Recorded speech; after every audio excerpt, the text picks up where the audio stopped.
kahit super napamahal sa akin ang character po ng lahat, from the Tampipi family, si Joaquin, tapos si Chichay, feeling ko dapat iba naman sa susunod para feeling ko baka mapagsawaan or hindi pa maganda yung kalabasan niya, diba?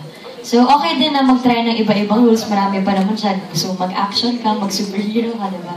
So, I think dapat something new naman po for the next.